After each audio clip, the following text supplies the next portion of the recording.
আমাদের আর কিছু আর চাওয়া পাওয়া নাই।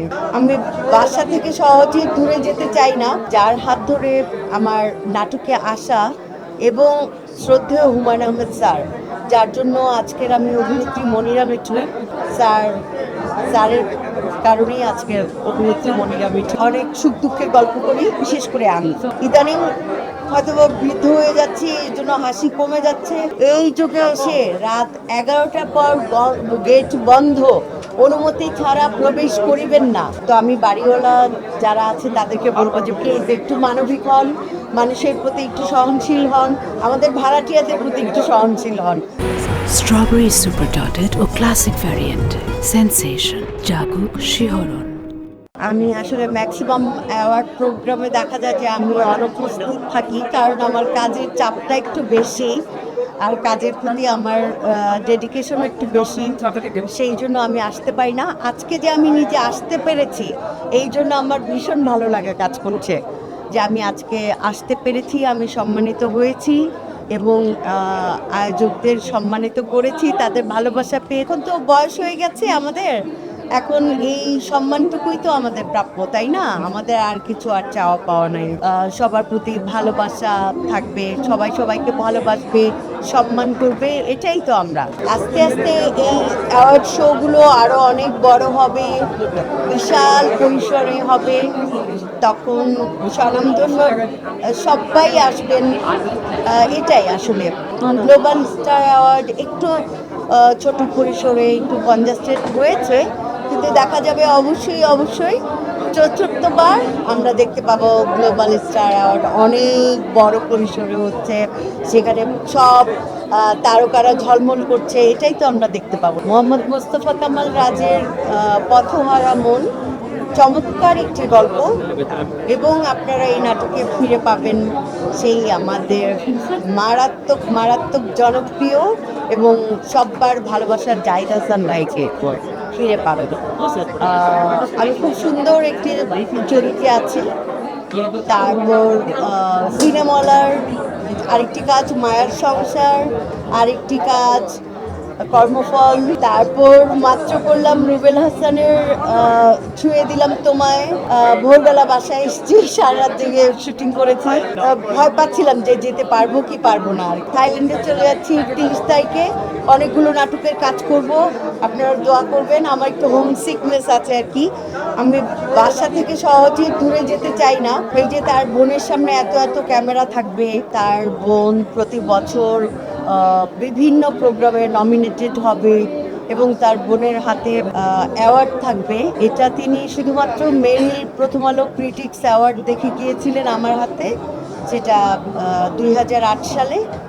তারপর তো উনি চলে গেলেন, তো সেটাই নিশ্চয়ই উপর থেকে ভাইজান দেখছেন যে যার হাত ধরে আমার নাটকে আসা এবং শ্রদ্ধেয় হুমায়ূন আহমেদ স্যার, যার জন্য আজকের আমি অভিনেত্রী মনিরা মিঠু স্যারের কারণেই আজকের অভিনেত্রী মনিরা মিঠু এবং আপনাদের সামনে আমি উপস্থিত।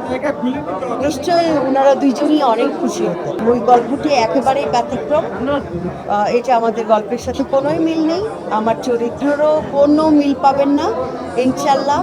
সেই চরিত্রটি আমার অবশ্যই অনেক বেশি চ্যালেঞ্জিং এবং আপনাদের ভালো লাগবে। ব্যাচেলার পয়েন্ট তো দীর্ঘ 8 বছর ধরে চলছে, দর্শক তো নিঃসন্দেহে এটি জনপ্রিয় এবং সর্বাধিক ভিউজ একটি সিরিজ ব্যাচেলার পয়েন্ট। দীর্ঘ 8 বছর ধরে একমাত্র সিরিজ যেটা চলছে ব্যাচেলার পয়েন্ট। 8 বছর ধরে আমার মনে হয় না বাংলাদেশে আর কোনো ধারাবাহিক চলেছে কি। তো এটাই যে 8 বছর ধরে চলছে, এটা তো আমরা একটা তালি পেতেই পারি, তাই না? পরিচালক এটার জন্য নিঃসন্দেহে অনেক কষ্ট করেছেন, শিল্পীরা অনেক কষ্ট করছি। আসলে আমরা শুটিংয়ে কেউ কাউকে করি না, আমরা অনেক সুখ দুঃখের গল্প করি, বিশেষ করে আমি অনেক সুখ দুঃখের গল্প করি আর অনেক হাসাই, নিজেও হাসি, এটাই আমার পছন্দ। ইদানিং হয়তো বৃদ্ধ হয়ে যাচ্ছি, এই জন্য হাসি কমে যাচ্ছে। সবাই একটু নোটিস করছে মিঠু আপা আগের মতো হাসায় না, আগের মতো বক করে না পাগলের মতো, তাই ভাবছি যে আবার একটু বক বাড়িয়ে দিব আর কি। এই বিষয়গুলো তো বাংলাদেশের জন্য অতি সংবেদনশীল একটা বিষয়। এটা খুব গুড কোশ্চেন যে বাংলাদেশের আমি নিজেও একজন ভাড়াটিয়া, তো প্রতি বছর বছর বাড়ি ভাড়া বাড়ানো হয়, কিন্তু মেনটেনেন্স কিন্তু আমাদের করতে হয়। আমাদের 8,000 10,000 সার্ভিস চার্জ দিতে হয়। আমাদের দেখা যায় যে ম্যাক্সিমাম বাসায় গ্যাস নেই, সিলিন্ডার ইউজ করতে হয়, সেটাও নিজেদের দায়িত্বে। কিন্তু প্রতি বছর বছর ভাড়া বেড়ে যায়, কিন্তু প্রতি বছর বছর তো আমাদের মানে আমাদের আর্নিং সোর্স তো বাড়ছে না। আর যারা সরকারি চাকরিজীবী তাদের কথা ভাবুন যে তাদের কি অবস্থা। আর এখন 2026 এই যুগে এসে রাত 11টার পর গেট বন্ধ, অনুমতি ছাড়া প্রবেশ করিবেন না। তাহলে আচ্ছা, না হয় যারা ফ্ল্যাটের মালিক তারা ঢুকতে পারলো না, তো ডাকাত, চোর ডাকাত, সন্ত্রাসী তারা কিভাবে ঢোকে? তখন মানে এইসব নিয়ম কানুনগুলো কোথায় থাকে? তো আমি বাড়িওয়ালা যারা আছে তাদেরকে বলবো যে প্লিজ একটু মানবিক হন, মানুষের প্রতি একটু সহনশীল হন, আমাদের ভাড়াটিয়াদের প্রতি একটু সহনশীল হন। এত রেস্ট্রিকশন অবশ্যই আছে, সেটা অনেক অনেক রেস্ট্রিকশন ফেস করতে হয়। এই যে বললাম রাত 11টার পর বাড়িতে আসা যাবে না, তারপর আরও অনেক কিছু আছে, সেগুলো অবশ্য আমার বাসায় কখনো হয় না, যেমন জোরে গান বাজানো, তারপর অনেক কিছু, সেটা আমার বাসায় এমনিতেও হয় না। তো যারা ভুক্তভোগী তাদের তো মন খারাপ হয়, যেমন গেস্ট আসলো একটু দেরি হয়ে গেল, গেস্ট যে যাবে লিফট বন্ধ, হয়তো আমার বাসা 8 তলায়, তখন এই 8 তলা থেকে শুরু দিয়ে নামা।